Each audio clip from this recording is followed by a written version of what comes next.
বলিউডের নবাব খ্যাত অভিনেতা সাইফ আলী খান নিজ বাড়িতে গত 15 জানুয়ারি মধ্যরাতে হামলার শিকার হন। এ সময় দুর্বৃত্তরা তাকে ছুরিকাঘাত করে। 6 বার ছুরিকাঘাত করা হয় তাকে। হাসপাতালে ভর্তির পর 2টি অস্ত্রোপচার করা হয়। আর গত 21 জানুয়ারির মুম্বাইয়ের লীলাবতী হাসপাতাল থেকে বাড়ি ফেরেন এই অভিনেতা। হাসপাতাল থেকে বাড়ি ফেরার পর আর সংবাদ মাধ্যমে কথা বলতে দেখা যায়নি সাইফ আলীকে। এমনকি তিনি বা তার স্ত্রী অভিনেত্রী কারিনা কাপুর বা তাদের টিমের পক্ষ থেকেও কোনো বিবৃতি দেওয়া হয়নি। ধুলো, ময়লা ও ক্ষতিকর ধূলিকণা থেকে নিমিষেই মুক্তি দেয় চৌধুরী এয়ার পিউরিফায়ার।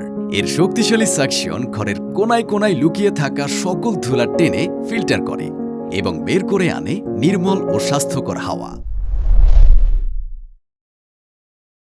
যদিও একদিন বান্দ্রার ফ্ল্যাটের নিচে ক্যামেরাবন্দী হয়েছিলেন এ জুটি। এদিকে এখন কেমন আছেন বলিউড অভিনেতা তা জানতে উদ্গ্রীব হয়ে আছেন ভক্ত শুভাকাঙ্ক্ষীরা। এ অবস্থায় সোমবার প্রথমবার সংবাদ মাধ্যমে কথা বলেন সাইফ আলী। এবছর একসঙ্গে কয়েকটি সিনেমার নাম ঘোষণা করেছে নেটফ্লিক্স। এর মধ্যে রয়েছে জুয়েল থিফ, দ্য হিস্ট বিগিংস। এতে অভিনয় করেছেন সাইফ আলী ও জয়দীপ অহলাওয়াট। এ নিয়ে আয়োজিত সংবাদ সম্মেলনে হাজির হয়ে কথা বলেন সাইফ আলী।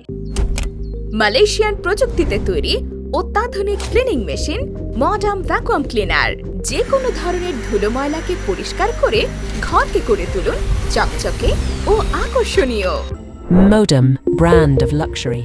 এ সময় বেশ হাসি মুখেই ক্যামেরায় পোজ দিয়েছেন। এ সময় শারীরিক অবস্থা সম্পর্কে জানতে চাইলে সাইফ আলী বলেন, আপনাদের সামনে দাঁড়াতে পেরে খুবই ভালো লাগছে। সিনেমাটি নিয়ে ভীষণ উত্তেজিত। সিদ্ধার্থ ও আমি এটি নিয়ে দীর্ঘদিন অনেক আলোচনা করেছি। সবসময় এই ধরনের সিনেমায় কাজের স্বপ্ন দেখেছি। ওর মতো ভালো একজন সহ অভিনেতার সঙ্গে কাজের সুযোগ পেয়ে আর কিছুই বলার থাকে বলে মনে করি না আমি। এই অভিনেতা জানান, হাসপাতাল থেকে বাড়ি ফেরার পর মুম্বাই পুলিশকে তদন্তে যথেষ্ট সহযোগিতা করেছেন তিনি। দুষ্কৃতিকারী শরীফুল এখন বিচার বিভাগীয় হেফাজতে রয়েছেন। VOD Bangla news desk.